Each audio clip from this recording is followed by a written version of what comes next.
At 9 p.m., Leah Carter sat alone in her old Ford F-250, the engine humming quietly under her. The truck was parked in the dark shadows beside the Miller estate, an estate she had once mowed every summer for free because her parents told her it was good practice. Now she watched the balcony above, the soft glow of gold lights outlining two familiar silhouettes. Robert and Helen Miller, her father and mother, stood shoulder to shoulder holding champagne glasses like royalty. Their laughter drifted across the manicured lawn, easy and carefree, the kind of laughter people used when they didn't fear consequences. Leah stared at them through the windshield, her thumb hovering over the red send button on her phone. The screen glowed with the words Project Oakroot, execute eviction. Her other hand clamped onto the steering wheel until her knuckles bleached white. The truck smelled like damp soil and diesel, with muddy footprints still dried on the floor mats from her last landscaping job. "I was going to save you," she whispered to the windshield, her breath fogging the glass. "I swear I was. But then I heard what you said." The memory stabbed forward 12 hours earlier. A phone call, a demand, a tone she knew too well. The kind of tone that made her feel like she was 14 again, not a 27-year-old woman who built a six-figure landscaping business from nothing. She looked up at the balcony once more. They still didn't see her. They never did. She took a long breath, thumb trembling above the button, the choice hanging there like a weight she'd carried for years. 12 hours earlier, Leah had been pruning a Japanese maple at her greenhouse, quiet, humid, and calm, when her phone buzzed with her mother's name, Helen. There was no greeting when she answered. "Bring the juniper bonsai tonight," Helen said sharply. "No, hello, no, how are you?" "Nothing." Leah froze mid-cut, her phone wedged between her shoulder and ear, hands still covered in soil. "Tonight? For the gallery's anniversary?" she asked. "Yes," Helen snapped. "We have investors coming. Don't ask questions, Leah. You owe us this." That sentence hit her like a cold slap. Leah stared at the bonsai sitting under the warm greenhouse lights. 5 years she had cultivated it. 5 years of trimming, wiring, reshaping. It had won competitions. It was worth almost $8,000. It was her proudest piece. "It's not suitable as a centerpiece," Leah said, trying to keep her voice steady. "It needs specific conditions." "Don't be difficult," Helen's voice sharpened. "We're cash poor and need to impress the Vanderbilts. Bring the tree." 6 o'clock. Then the line went dead. Leah stood there surrounded by nearly 200 plants she had grown from seeds and cuttings, plants she nurtured with patience and skill. And somehow, even after building her own business, after earning more in 1 year than her parents ever believed she could, she still felt the same old sting. The same old place. Forgotten. Youthful. Never valued. She remembered being 14, giving up her art scholarship so her brother could attend private school. She remembered her father's words, "Family first." She wondered just for a moment if they would ever put her first. "Maybe this time," she whispered to her greenhouse. By 6:15 that evening, Leah pulled into the Miller estate, not the grand circular drive with its stone fountain, but the service entrance at the back. That was where she always belonged, at least in her parents' eyes. Her brother Mark stood waiting beside the brick wall, dressed in polished designer shoes that gleamed under the service lights. He didn't help her unload. Instead, he nudged dirt off her tire with the tip of his expensive shoe. "Stay out of sight tonight," he said lazily. "The adults are handling business." Leah lifted her eyebrows. "I'm 27. "Sure," he smirked. "But you're still... this." His eyes traveled down her jeans, her flannel, her boots. The implication was clear. "You're the help." Leah bit down her response and lifted the 40-pound bonsai pot from her truck bed. She carried it alone, arms tightening around the ceramic, while Mark watched with his hands in his pockets. When they entered the side hallway, she glimpsed the arriving investors' sharp suits, polished shoes, murmuring voices. The Vanderbilts arrived early, stepping out of a sleek black limousine. An old money couple, both lifting their eyebrows when Robert greeted them too loudly, too eagerly. Leah saw cracks in her parents' polished facade, aging tuxedo cuffs, strained smiles, desperate energy. Helen appeared at the service door just as Leah climbed the steps. "You're late," she snapped. "And honestly, Leah, couldn't you have worn something presentable?" Leah looked down at herself, soil-stained jeans, flannel, boots, and answered calmly, "I'm delivering a tree. I'm not attending your party." Helen's lips tightened, but Leah didn't apologize. She carried the bonsai into the glowing hallway, her arms trembling under its weight, her heart heavy with something she still didn't want to name. Robert, her father, stepped into the corridor as soon as the bonsai came into view. He didn't greet her. Didn't acknowledge her. His eyes went straight to the tree. "This will do," he said, bending slightly to examine the branches. "The Vanderbilts admire Eastern aesthetics. No, thank you." No appreciation for the $8,000 she was giving them for free. Mark stepped in behind him, smirking. "At least she's useful for something." Leah's hands trembled as she lowered the bonsai onto the display table inside the main hall. The tree had been part of her morning routine for half a decade, watering, pruning, whispering encouragement to its stubborn branches. And to see her family treat it like a decoration they were entitled to, it cut deeper than she expected. She stood there staring at her reflection in the hall mirror. Mud on her boots. Soil on her shirt. Work calluses on her palms. She suddenly felt the pattern of her whole life pressing down on her, always the helper, never the helped. Always the one sacrificing, giving, fixing, carrying burdens they never cared to see. She adjusted the bonsai slightly, touching one of its lower branches out of habit. The leaves brushed her fingers like a quiet reminder of who she really was. Someone who grew things, built things, worked for things. She stepped back. Through the open doorway she could see her parents laughing with investors. No one looked her way. No one saw her. And that was the quiet moment she felt something inside her shift. Not anger. Not yet. Just a deep, growing clarity that she was not part of their world. Not anymore. As Leah positioned the bonsai on the mahogany table, she heard voices drifting from the private viewing room. Someone was testing the microphone, sharp squeals echoing through the hallway. She paused, fingertips still brushing the bonsai's trunk. The door to the viewing room was cracked open. She wasn't supposed to listen. She knew that. She should have turned back, walked through the service entrance and left. But then she heard her father's voice, calm, rehearsed, polished, the voice he used when he wanted to impress investors. "Slide 14, he said. "Perfect." Mark replied, his voice amplified by the speakers. "The visuals tell the story." Something about the way he said it made Leah freeze. She moved slowly down the hall, her boots silent on the carpet. Through the crack she saw the projection screen glowing. Mark stood near it, holding a glass award. The slide showed him receiving an architecture honor with the caption, "The Visionary." Then the next slide loaded her covered in mud from a spring job, smiling, unaware of the camera. It was one of the happiest, most authentic photos of her life. But here in this context she felt her stomach twist. Her father's voice filled the room. "We'll tell investors this is why we don't let children play in the dirt." Mark laughed loudly, the sound echoing. "Should we mention she charges people for this? Imagine that, getting paid to dig holes." Their synchronized laughter was cold, rehearsed, strategically cruel. Leah felt something in her chest crack, not loudly, not violently. Quietly. Precisely. Like a branch finally snapping after too much pressure. She stepped back, breath shaking. She wasn't their daughter tonight. She was a joke in their presentation. A cautionary tale. A prop. Leah stood in the hallway, her back pressed against the cool wall as the laughter inside the viewing room continued. She felt her throat tighten, but not with tears. The feeling was sharper, colder, like metal settling into place. She stared down at her soil-stained jeans, and her flannel shirt reflected faintly in the hallway mirror. She suddenly understood something she had been avoiding for years. Her parents weren't trying to embarrass her accidentally. This was intentional. They wanted to elevate Mark by comparing him to her. She was never meant to shine.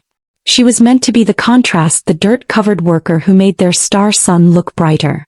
She exhaled slowly and stepped away from the door. The bonsai sat perfectly on the main table, its branches casting delicate shadows under the lights. For 5 years she had shaped that tree by hand, and her parents planned to use it as a prop too, just another thing she built that they would take credit for. Leah lifted the bonsai again, familiar weight settling in her arms. She slipped through the service hallway silently, passing caterers who were too busy to notice the storm brewing in her chest. One young caterer paused and asked, "Miss Carter, is everything all right?" Leah nodded once. "The centerpiece won't work after all," she said calmly. Something in her tone made the girl nod back without question. In that tiny moment Leah felt seen. When she reached her truck, she wrapped the bonsai carefully and placed it in the bed. Then she sat behind the wheel, gripping it tightly. The tears didn't fall until she was pulling onto the main road. But beneath the heartbreak, something stronger was forming, something fierce. She wasn't running away. She was reclaiming something that had always belonged to her. By 7:45 p.m., Leah pulled her truck into the gravel lot outside Verdant Horizons, her own greenhouse business. 2 acres of glass and steel she had built from nothing. Inside she saw Hank and Sarah, her senior employees, working late. Hank immediately noticed her shaky hands as she stepped out of the truck. "Boss?" he asked, concern deep in his voice. "What happened?" Leah tried to speak but no sound came out. Sarah walked over quickly, opened the passenger door and handed Leah a cold bottle of water. "Drink," Sarah said softly. Leah took a sip and finally managed to whisper, They were going to mock me. In front of the investors. They rehearsed it. My brother. My father. They planned the whole thing." The words spilled out in pieces, but the pain behind them was whole. Hank's jaw locked, his weathered hands curling slowly into fists. Sarah placed a steady hand on Leah's shoulder. "Come inside," she said. Inside the greenhouse, the warm, humid air wrapped around Leah like a blanket. Rows of seedlings lined the tables. Everything here was real work, growth, life she created. "I asked Silas to come," Leah said quietly. "In case things got bad tonight." Hank nodded. "Good. You're not dealing with this alone." Then, in a gesture she wasn't prepared for, Hank knelt down and began wiping mud off her boots with a rag. "Clean slate, boss," he murmured. Sarah squeezed Leah's shoulder gently. The kindness almost broke her. These weren't just employees. They were her people. Her real family. When the greenhouse door opened and Silas, her attorney, walked in with his leather portfolio, Leah stood straighter. She wasn't the dirt-covered girl in the photo anymore. He was someone with a team. Someone with resources. Someone who was finally ready to take back everything that was hers. Silas placed his portfolio on the potting bench and studied Leah's face with sharp, calculating eyes. "Tell me everything," he said. Leah recounted the evening, from Helen's demand for the bonsai to the slideshow she overheard. Silas didn't interrupt. He didn't flinch. When she finished, he opened the portfolio and spread out documents across the wooden table. 6 months ago, Silas said, the Miller estate fell into severe debt. Their bank prepared to foreclose on the property. Leah looked at the documents, legal papers, financial statements, foreclosure notices. "You told me their finances were bad," she whispered. "I didn't know it was this bad." Silas tapped the papers. "You asked me to help you protect yourself. So I did. I formed Oakroot Holdings. You purchased their distressed debt. Every overdue payment, every unpaid fee, they belong to Oakroot now." Hank let out a low whistle. "Leah, you own their debt?" Leah nodded slowly. $125,000. They never paid a cent. Sarah stepped closer, her voice soft but firm. "You were saving them," she said. Leah's shoulders sank. She didn't say it aloud, but the truth echoed inside her. "I hoped if I succeeded enough, they'd finally see me." Silas's voice cut gently through the silence. "They were never going to see you, Leah. Not the way you deserved." Her phone buzzed. Helen's name flashed across the screen. Leah hesitated, then answered, putting the call on speaker. "Where is the tree?" Helen shrieked. "Do you have any idea how embarrassed we look? You ungrateful." Leah listened calmly as the insults poured out. Hank and Sarah stood behind her, their presence steady, grounding. When Helen screamed, "Don't bother coming back," and hung up, the greenhouse fell silent again. Silas looked at her. "Do you want to send the eviction email?" Leah wiped her face and shook her head. "No," she said quietly. "If they wanted to humiliate me publicly, then I will return the favor in person." Silas raised an eyebrow, already understanding where her mind was going. "A process server?" he asked. Leah nodded. "During the gala. During their presentation." Hank's mouth twitched into a grim smile. "Boss, that's war." "No," Leah said, voice steady. "This is closure." Sarah moved to the small office closet, pulling out a simple black dress Leah had left after a Chamber of Commerce dinner. "Wear this," Sarah said. Leah didn't hesitate. She changed right there in the warm, humid air of the greenhouse. Sarah and Hank turned away politely, but Silas simply kept organizing documents. When Leah slipped the dress on and looked down at her feet, her battered work boots poking out beneath the hem, she felt something powerful spark inside her. I'm still me, she thought. Silas finished a call. Process server is confirmed, he said. He'll enter as a guest. Eviction notice is ready. I grinned. Maximum impact, Leah said. Silas nodded. Precisely. At 8:40 she climbed into her truck again. The black dress felt strange, too clean, too polished. But the boots felt right.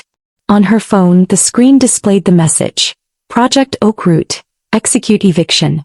She took one last look at verdant horizons glowing warmly behind her. Her greenhouse.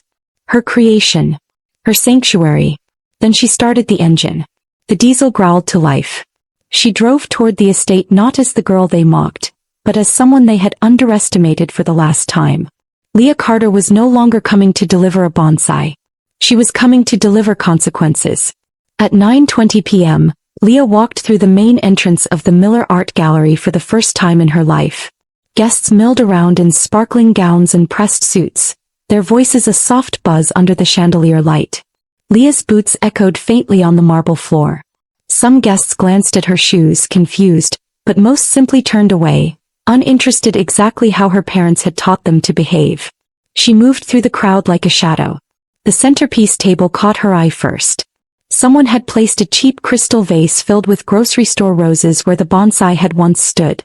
The water ring from the bonsai's pot still stained the polished wood beneath the cloth runner. They replaced 5 years of work with $5 of flowers. Leah felt no sadness. Only clarity. Helen spotted her then. Her expression twisted violently before smoothing into a cold smile. She marched across the room, grabbing Leah's arm hard. How dare you come here, Helen hissed. Leah looked her dead in the eye. I am a Carter, she said softly. This is a Carter event. You embarrassed us. Helen snarled. That centerpiece cost us credibility. Did it? Leah asked calmly. The Vanderbilt matriarch had turned to watch them, her gaze sharp and assessing. Helen's grip tightened. Then Robert noticed Leah. His face went pale. He rushed to Mark at the podium, whispering, urgent. They were accelerating the keynote. They wanted to destroy her before she could speak, before she could explain. Leah lifted her chin. Let them try. He checked her watch. 9:43. Right on time. She scanned the entrance and found Silas standing near the door. He gave a barely detectable nod. The door opened behind him. A man in a dark suit stepped inside, walking toward the stage with calm, deliberate purpose. Leah exhaled once. It was beginning. The atmosphere inside the gallery shifted the moment the process server entered. Leah watched him move through the crowd, his dark suit blending perfectly with the guests, but his steps carrying a different kind of purpose. On stage, Mark cleared his throat, adjusting the microphone. Before we begin, he said with a polished smile, we'd like to share something special. The lights dimmed and the projector screen glowed white. Leah recognized the timing. It was exactly what they had rehearsed earlier. The first slide appeared. Mark in a tailored suit holding an architectural award. Applause fluttered across the room. Then the next slide replaced it. Leah, covered in mud, smiling by a pond, her clothes soaked, hair escaping its tie. A ripple of laughter moved through the crowd, hesitant at first. Then Mark leaned into the microphone. Some people build legacies, he paused dramatically, and some just dig holes. Laughter grew louder, encouraged by his confidence. Robert stepped beside him, taking the microphone. This is what happens when you reject opportunities, he said. When you settle for dirt. Leah lowered her head slightly, letting her shoulders slump as if the humiliation crushed her. The room leaned in, feeding on the moment. Helen smirked from the side of the stage. Mark watched her triumphantly. Robert exhaled, relieved. They thought they had won. Leah slowly lifted her gaze through her lashes. Investors were shifting uncomfortably. The Vanderbilt matriarch looked disgusted. At them, not her. Leah checked her watch discreetly. 9:45. Right on schedule.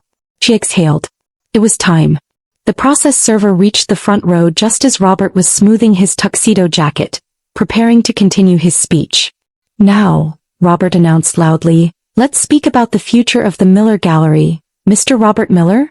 The the server said calmly, his voice carrying through the microphone by accident. Robert blinked.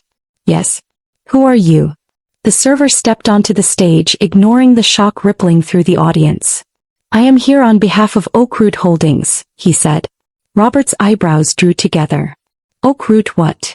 You are being served with an eviction notice for outstanding debt totaling $125,000. A gasp broke through the crowd. The server handed Robert the envelope. Robert stared at it like it was a bomb ticking in his hands. This must be a mistake, he stammered. We don't owe anyone. The amount has been overdue for 6 months, the server said. Legal ownership of your debt was transferred to Overheard Holdings without contest. Mark stepped forward. Who owns Overheard? He barked. The server simply replied, your landlord will answer any questions. The room fell into stunned silence. Investors whispered urgently to each other, some already leaving the hall. Leah stepped forward. Fully. Calmly. Each step echoing like a drumbeat. The hem of her black dress moved around her boots like smoke. When she reached the base of the stage, the crowd parted for her almost instinctively. Robert's face turned white. Mark's jaw fell open. Helen staggered closer, whispering, No, please tell me it isn't you. Leah met their eyes one by one. She didn't need a microphone for her voice to carry. The lease was clear, she said. I'm not your daughter right now. A beat of silence stretched across the room like a held breath. I'm your landlord. Helen's scream echoed across the gallery, sharp and panicked, as Leah turned her back and walked toward the exit. Silas joined her, his hand gently guiding her through the stunned crowd. Behind them, chaos erupted. Robert babbled excuses into the microphone. Mark tried to reason with the investors who were already heading for the doors. Helen dropped her handbag, scrambling to collect scattered cosmetics, her hands shaking. Leah didn't look back. Outside, the night air was cool and steady against her skin. She inhaled deeply, feeling something inside her unclench for the first time in years. Silas gave a small, approving nod. You handled that with absolute precision, he said. Leah brushed soil from her boots. They wanted a public spectacle, she murmured. I simply gave them one they didn't expect. They walked toward her truck. What happens now? She asked. Silas opened the passenger door for her. Legally, they have 48 hours to vacate the estate. After that, everything contents, land and structure is yours under Overheard Holdings. Leah froze. Everything. He nodded. Everything. She sat down slowly, pulling her dress into place. I never wanted revenge, she said quietly. I just wanted them to see me. Silas closed the door gently. Leah, some people are blind by choice. She thought about that long after she drove away from the gallery, the diesel engine rumbling beneath her. She wasn't running anymore. She wasn't bending. She wasn't shrinking. She was building. And everything she built from this moment on would be hers alone. The next morning at 9 a.m. Helen's silver sedan pulled into the parking lot of Verdant Horizons. Leah watched through the greenhouse windows as her mother climbed out, wearing flats instead of her usual heels. Her makeup was smeared. Her dress wrinkled. She looked smaller than Leah had ever seen her. Hank stepped outside first. Ma'am, he said firmly, the boss isn't taking visitors. She's my daughter, Helen snapped. Her voice cracked. Leah walked to the doorway, her hands still covered in soil from repotting a Japanese maple. We need to talk, Helen said. Leah didn't look up from the branch she was inspecting. Family doesn't humiliate family, she replied. Helen stepped forward, but Hank subtly blocked her path. Helen's voice shook. Your father is devastated. Mark won't speak. How could you do this to us? Leah clipped a small branch cleanly.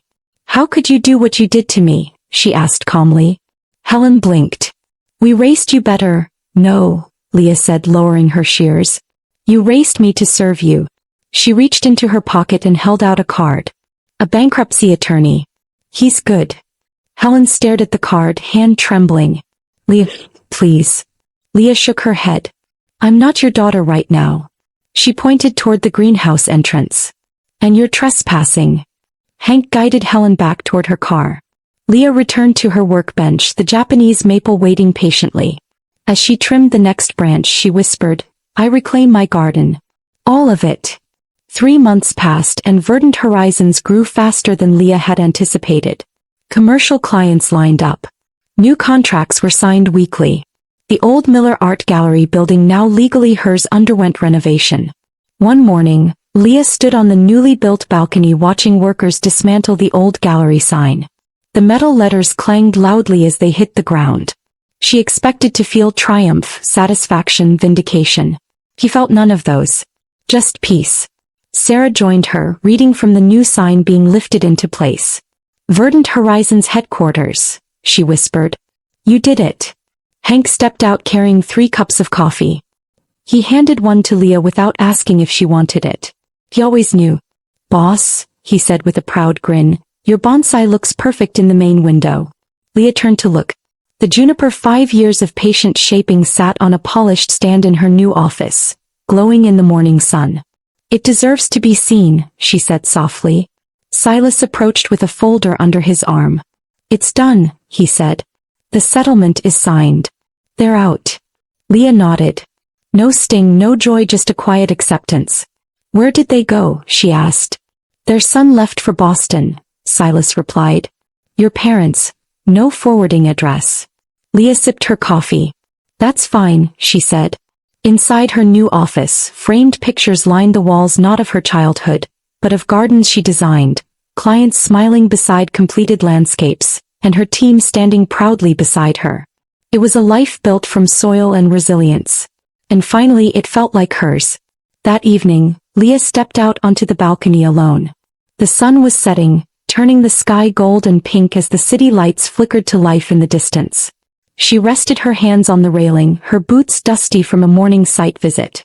The wind brushed her hair gently, carrying the scent of damp soil from the greenhouse below.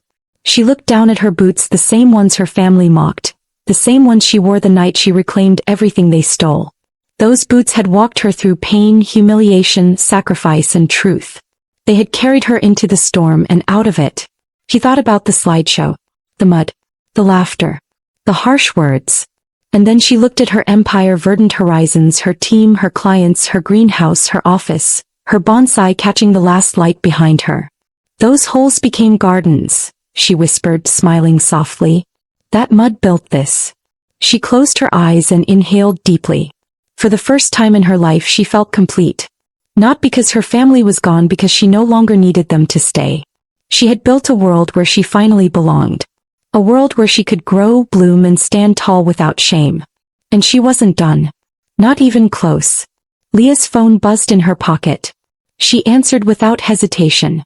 "Verdant Horizons," she said, her voice calm, strong, proud. "This is Leah Carter speaking." Hearing her own name like that, unapologetic, unhidden, felt like standing in full sunlight after years in shadow. Below her, her employees laughed as they loaded plants into trucks. In her office window, the bonsai stood like a crown. Behind her, the new headquarters sign gleamed.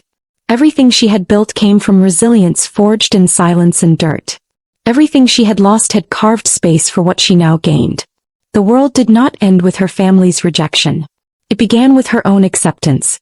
She stepped forward into the fading light, boots solid against the balcony floor, the weight of her strength steady beneath her. Her story wasn't one of revenge, it was one of reclamation. And she had reclaimed everything. As the evening settled around her, soft and warm, Leah whispered a final truth that tasted like peace. "I didn't lose a family. I found myself." Moral lesson.